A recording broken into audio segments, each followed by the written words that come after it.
인사 그동안 잘 안 했는데요. 오늘 인사 한번 하겠습니다. 오늘 본문 10절에 보니까 형님의 얼굴을 배운 즉 하나님의 얼굴을 보는 것 같습니다 라는 대사가 있습니다. 옆 사람들 이름을 불러주면서 하나님의 얼굴을 보는 것 같습니다 라고 인사하겠습니다.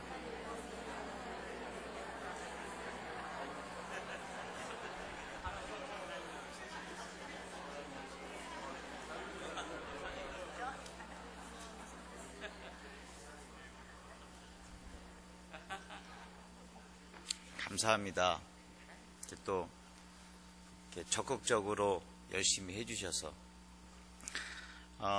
지난 3번에 걸쳐서 화해에 대한 설교를 하고 있습니다. 오늘이 그 화해의 마지막 시간입니다. 그래서 지난번에는 그 본질적인 내용들, 과정들 이런 것들을 함께 나누어 보았습니다. 오늘은 좀 더 실제적인 내용들, 또 실제적인 내용에서 본질을 또 찾아보도록 그렇게 하겠습니다. 성경에 보면 화해에 대한 내용들이 많이 있습니다. 오늘 본문 가장 대표적인 야곱과 그 형 에서의 화해 사건이 있습니다. 또 요셉이 그의 형제들을 용서하는 그런 장면들도 있습니다. 또 무엇보다도 복음으로 말미암아 유대인과 이방인들이 화목하는, 또 예수님의 십자가 사건으로 말미암아 엄청난 화해와 화목이 이루어지고 있습니다. 어찌 보면 오늘 본문 말씀은 형제가 화해하지 못하면 그 제2의 가인과 아벨과 같은 끔찍한 일이 벌어질 수밖에 없는 상황으로 그게 다를 수도 있었습니다. 하지만 오늘 본문은 화해에 중요한 여러 가지 원리들 중에 한 4가지 정도를 이야기하고 있습니다. 먼저는 화해를 이루기 위해선 내가 먼저 몸을 굽혀야 한다는 것입니다. 오늘 3절에 그렇게 기록되어 있습니다. 야곱이 형에게 다가가면서 몇 번 땅에 굽혔다고 이야기하죠? 7번 땅에 굽혔다라고 이야기합니다. 야곱과 에서는 여러분들이 잘 알고 있는 것처럼 쌍둥이입니다. 장자가 에서였지만 야곱은 늘 자기가 장자가 되지 못한 것들에 대한 그런 여러 가지 경쟁 관계, 또 치열함이 있었습니다. 그래서 급기야 그 이삭의 축복권까지 가로채어가는 일들을 여러분들도 잘 알고 있습니다. 그래서 야곱은 그 에서를 피하여서 20년 동안 외삼촌 라반의 집에서 긴 세월을 보냈습니다. 자녀도 낳고 재산도 많이 모았지만 그는 그 내면 속에 항상 그 과거의 그 형과 화해하지 못한 것들에 대한 앙금이 있었습니다. 그래서 늘 그것을 마음에 품고 살아가고 있습니다. 그런데 오늘 본문에 보면 야곱이 7번 땅에 절하면서 형 에서에게 나아갔다라고 이야기합니다. 아마도 야곱이 삼촌 라반의 집을 출발하여서 형을 만나러 가는 그 마음은 상당히 두려운 마음이었을 것입니다. 왜냐하면 소문에도 들었습니다. 자기를 죽이려고 군사를 거느리고 있다고. 오늘 본문에도 1절에 400명의 장정을 거느리고 있다라고 이야기합니다. 그래서 그는 큰 결심을 하고 이제는 형에게 가서 용서를 구하고 내가 과거에 얽매여 있는 것들에 대한 화해가 필요하겠다라고 생각해서 출발하였습니다. 그리고 형을 먼저 만나서 그는 7번 땅에 절하고 먼저 몸을 굽혔습니다. 이것은 내가 지는 것이 아니라 오히려 상대방을 얻는 수단입니다. 하나님께서 죄인된 우리 인간과 화해를 이루시기 위해서 자신을 낮추시고 독생자 예수 그리스도를 우리들에게 보내주신 것처럼 가장 낮은 곳에서 또한 그 몸을 굽힘으로 인하여서 화해가 시작되는 것을 보여주고 있습니다. 두 번째로 생각해 볼 것은 화해를 이루기 위해서는 상대방을 내가 품어야 한다라는 것입니다. 4절에 기록되어 있습니다. 에서가 달려와서 그를 맞이하고 안고 목을 어긋맞추어 그 그와 입맞추고 서로 울고 있습니다. 자신의 몸을 굽히고 나아가는 동생을 보고 형이 달려왔습니다. 그 짧은 순간에 에서의 머릿속에서는 지난 세월의 아픔들, 원망들, 증오들, 여러 가지 자신이 손해보았던 것들, 이런 것들이 아마 지나갔을 것입니다. 그런데 그 동생을 끌어안고 같이 울고 있습니다. 그 울음소리에 그동안 마음의 장벽이 무너지고 있습니다. 화해를 이루는 것은 상대방을 품어주는 것입니다. 그래서 그를 안고 우리가 그동안 과거에 가지고 있었던 앙금들을 함께 울며 해결해 나아가고 있습니다. 무엇보다도 주님께서는 우리의 과거의 죄들을, 또한 우리의 과거를 전혀 물어보지도 않으시고 우리를 있는 그대로 품어주십니다. 그래서 아무 조건 없이 우리를 용서하는 것과 같이 화해를 이루기 위해서는 상대방을 품어주는 것이 중요합니다. 세 번째로 화해를 이루기 위해서는 내 소유를 함께 나누는 것입니다. 8절부터 11절까지는 그렇게 기록이 되어 있습니다. 동생이 와서 형에게 자신의 재물을 내놓습니다. 여러분들도 잘 알고 있지만 물질은 나의 땀과 수고와 눈물의 결정체입니다. 그 물질을 나누어 준다는 것 자체가 무엇이죠? 마음을 줄 수 있다라는 것입니다. 그래서 물질을 나누는 것은 마음을 나누는 외적인 표현입니다.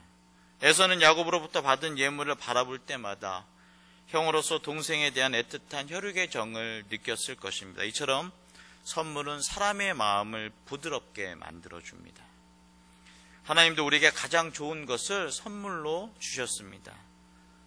만물을 우리들에게 주셨고 무엇보다도 독생자 예수 그리스도를 우리들에게 보내주셨습니다. 우리는 예수님을 바라볼 때마다 하나님의 그런 화해의 모습들을 경험할 수 있습니다. 네 번째로 우리가 화해를 이루기 위해서는 하나님께 예배 드려야 하는 것입니다. 오늘 본문을 읽진 않았지만 20절에 이렇게 기록되어 있습니다. 거기에 제단을 쌓고 그 이름을 엘엘로의 이스라엘이라 불렀더라 라고 기록되어 있습니다. 엘엘로의 이스라엘은 하나님은 이스라엘 곧 야곱의 하나님이시다 라는 뜻입니다.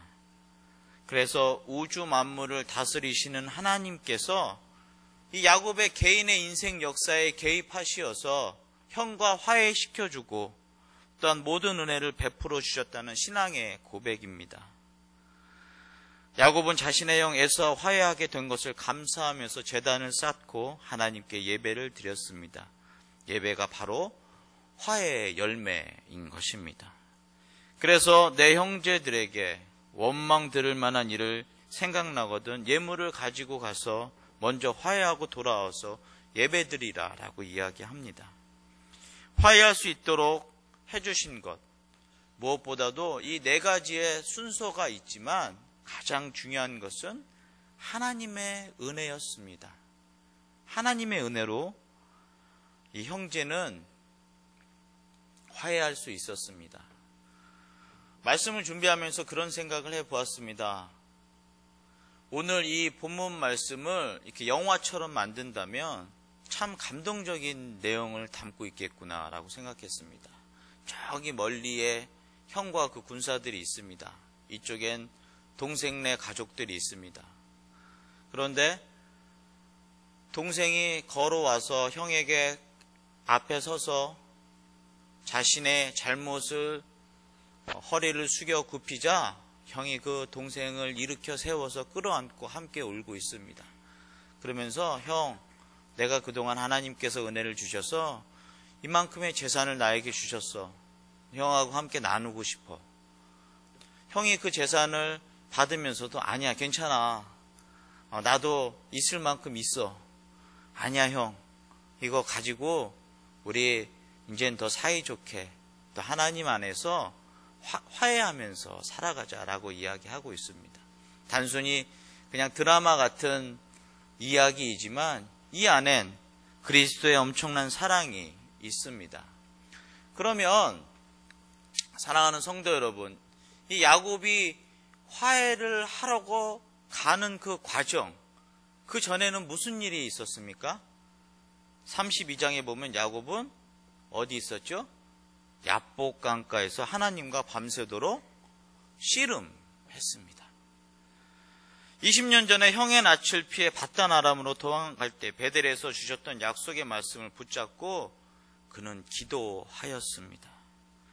자신의 과거와 화해할 수 없었지만 하나님께서 은혜를 주셔서 화해의 길로 도망자의 신세였지만 미래의 두려움에 쫓겨다니는 사람이었지만 하나님께서 은혜를 주셔서 그는 하나님께 매달려 기도하면서 화해의 시작이 되었습니다.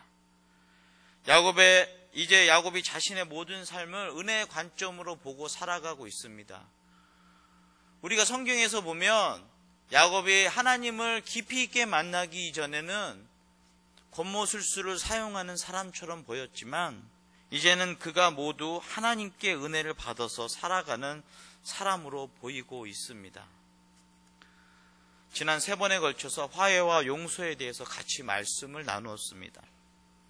아직도 용서받지 못한 사람과 용서하지 못하는 사람이 있을 것입니다. 화해를 하지 못하고 갈등과 앙금 속에서 살아가고 있습니다. 하지만 우리가 받은 은혜에 감격하여서 이제는 우리가 먼저 몸을 굽히고 우리가 먼저 상대방을 품어주며 나의 것을 함께 나누고 함께 예배 드려야 할 때라고 생각합니다. 사랑하는 성도 여러분, 우리가 용서할 수 없는 것은 아무것도 없습니다. 이렇게 말하고 있는 제 자신도 용서하지 못하는 것들이 많이 있습니다. 하지만 십자가의 그 사랑을 기억한다면 우리가 용서하지 못할 것이 무엇이 있겠습니까? 하나님의 용서를 통해서 우리가 거듭나고 또한 그럴 때 하나님의 은혜를 우리가 누릴 수 있습니다. 그런데 무엇보다도 이 용서보다 더 앞서는 것이 있습니다. 그것이 무엇이냐면 바로 회개입니다. 회개는 사람 앞에서 돌이키는 것이 아니라 하나님 앞에서 돌이키는 것을 의미합니다. 예수님께서도 십자가 위에서 죽으셨습니다.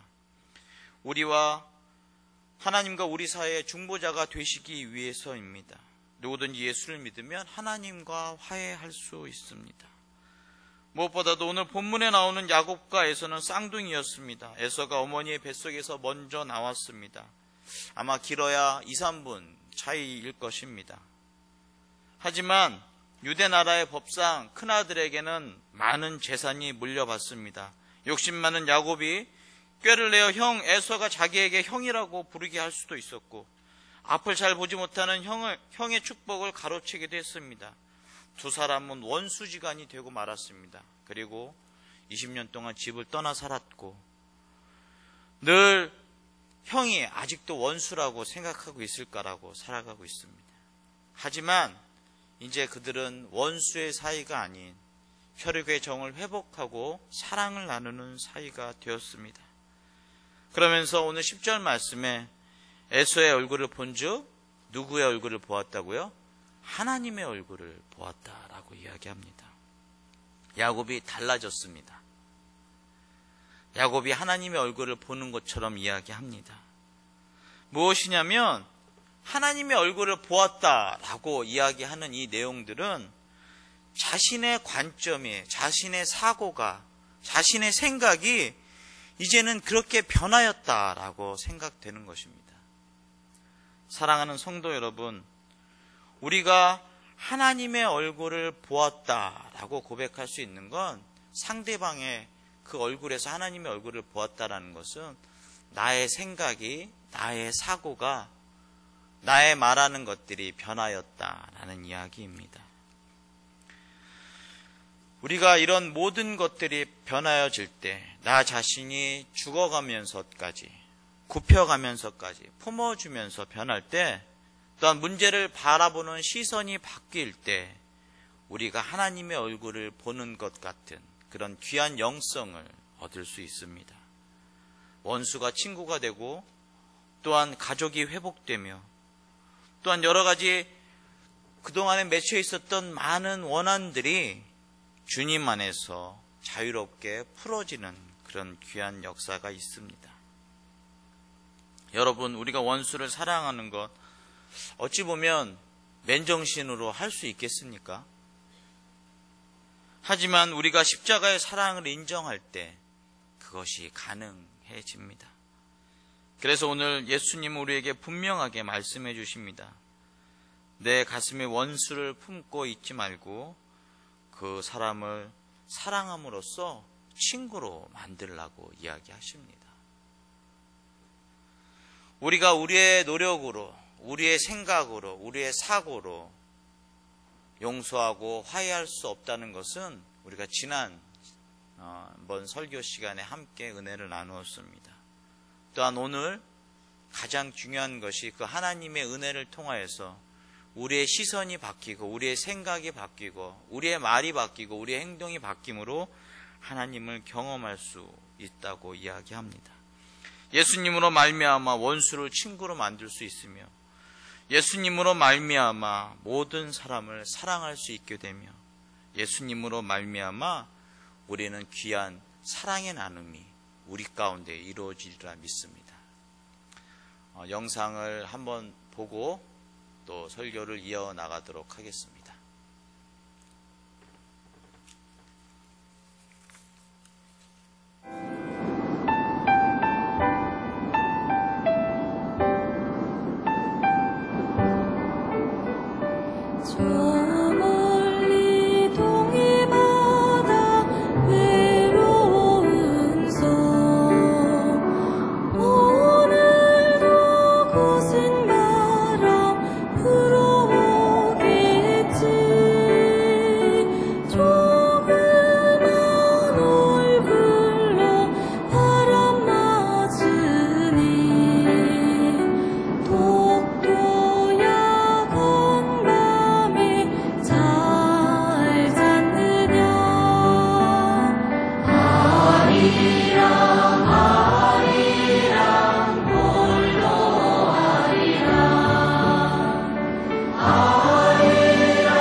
우리 탈북 청년들은 독도와 정체성이 비슷합니다. 독도가 지리적으로 한반도에서 멀리 떨어져 동해바다에 홀로 서 있지만 독도는 남한 사람, 북한 사람 모두가 사랑하는 우리의 땅입니다. 그렇기에 독도는 남과 북을 잇는 징검다리인 셈입니다. 독도와 마찬가지로 탈북 청년들을 희망의 눈으로 바라보고 응원해 준다면 북한도 경험하고 남한도 경험한 우리 탈북 청년들은 통일시대에 남한과 북한 지역을 이어주는 통일의 징검다리가 될 것입니다. 통일을 향한 길에서 우리 탈북 청년들이 앞장서겠습니다. 통일을 위해 우리 모두 함께 나아갑시다.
영상에서 본 독도의 모습이 정말 아름답습니다.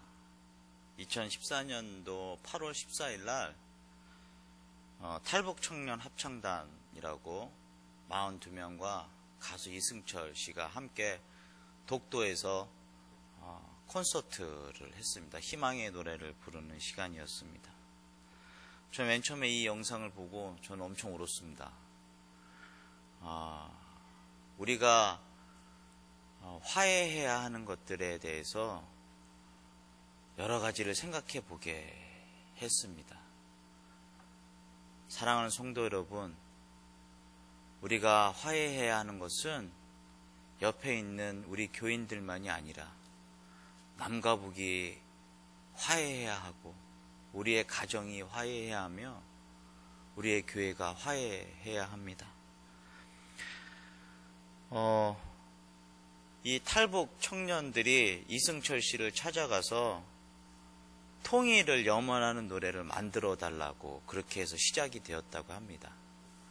그러면서 그날에라는 노래를 만들어서 UN에 가서도 불렀고 하버드 대학교에 가서도 이거를 불러서 많은 사람들에게 우리나라의 현실과 또한 또 탈북 청년들이 한국 사회에서 바르게 자라고 있다라는 것들을. 그래서 제가 말씀을 준비하기 전에 이들을 밀착 취재한 다큐멘터리도 찾아서 보았습니다. 2부작으로 되어 있는데 그들이 아주 건실하게 한국 사회에서 역할을 감당하고 있으며 그들이 미국의 공연을 가면서 대한민국 여권이 나오지 않습니까? 그 여권을 딱 받아들고는 흐뭇한 미소를 짓고 있습니다. 그래서 왜 그러냐고 물어봤더니 자기네들이 이 여권을 들고 중국에 꼭 한번 가보고 싶다고 합니다. 자기네들이 탈북하여서 중국에서 너무 신분에 어려움을 당하고 있어서 자기가 그 여권을 보여주면서 공안 사람들에게 길을 물어보고 싶다고 이야기하는 탈북 청년이 있었습니다. 거기에 이런 가사가 있습니다. 금강산 맑은 물은 동해로 흐르고 설악산 맑은 물은 동해로 가는데 우리네 마음들은 어디로 가는가? 언제쯤 우리는 하나가 될까? 그들의 마음. 그리고 지난주 우리 나드 앙상블과 드고아에서 같이 이 노래를 상일역에서 함께 했었습니다. 참석하신 분들은 아시겠지만 우리가 하나가 되고 화해해야 하는 것들이 너무나도 많이 있습니다. 거기서 그렇게 이야기하죠. 한 탈북 청년이 독도와 우리는 정체성이 같은 것 같다고. 그런데 남과 북 한 가지 같은 생각이 있다고. 뭐라고요? 독도는 우리 땅이라고. 그래서 독도가 통일의 상징이라고 이야기합니다. 그래서 제가 제 나름대로 말을 만들었습니다. 독도가 통일의 상징이면 화해의 상징은 예수님이라고 저는 그렇게 제 스스로 말을 만들었습니다. 사랑하는 성도 여러분, 우리가 화해해야 하는 것들이 많이 있습니다. 이 나라와의 남과 북이 화해해야 하며 동서가 화해해야 하고 여러 가지로 힘들고 어려운 상황 속에 살아가고 있는 우리의 가정들이 화해해야 하며 또한 부모와 자식들이 우리의 교회들이 사랑하는 성도들이 화해해야 합니다. 그래서 조금 손해보는 것 같고 또한 조금 내가 억울한 자리에 있는 것 같아도 내가 먼저 몸을 굽히고 상대방을 품어주며 나의 것들을 내어놓을 때 하나님께서 우리들에게 화해의 사람으로 또한 화해의 귀한 역할들을 감당하게 하실 것입니다. 제가 말씀을 준비하면서 그런 생각했습니다. 목사님, 우리 아들하고도 화해하지 못하는데 제가 어떻게 남과 북이 화해하는 것을 먼저 이야기하겠습니까? 근데 지난 금요일날 이상원 목사님께서 그런 설교를 하셨습니다. 남과 북의 화해를 늘 기도하고 있어야 그런 상황이나 그런 일들이 일어났을 때 우리가 대처할 수 있을 거라고. 그렇습니다, 여러분들. 우리같이 미약한 사람들이 어디 남과 북의 화해에 귀중한 역할을 할 수 있겠습니까? 하지만 하나님께서는 여러분들을 들어서 남과 북을 화해시키고 동서를 화해시키며 또한 우리를 통하여서 우리의 가정들이, 우리의 교회들이 화해될 줄 믿습니다. 우리는 하나님께서 우리들에게 귀한 은혜를 허락하시어서 오늘도 살아가고 있습니다. 또한 하나님께서 우리들에게 그의 얼굴을 보여주시어서 살아가고 있습니다. 그 복을 통하여서 내 삶의 곳곳에서 그 얼굴을 나타내시는 하나님을 발견하시면서 기뻐하며 또한 분열이 있는 것에 화해하는 사람으로 살아가실 수 있기를 바랍니다. 오늘 그 탈북자들의 홀로 아리랑을 들으면서 여러분들도 많은 생각이 드셨을 것입니다. 우리가 해야 하는 일들이 너무나도 많이 있습니다. 무엇보다도 우리의 몸을 먼저 굽히고 상대방을 먼저 품어주며 내 소유를 함께 나눔으로 나를 통하여서 그리스도의 나라가 아름답게 확장되기를 간절히 소망합니다. 기도하겠습니다.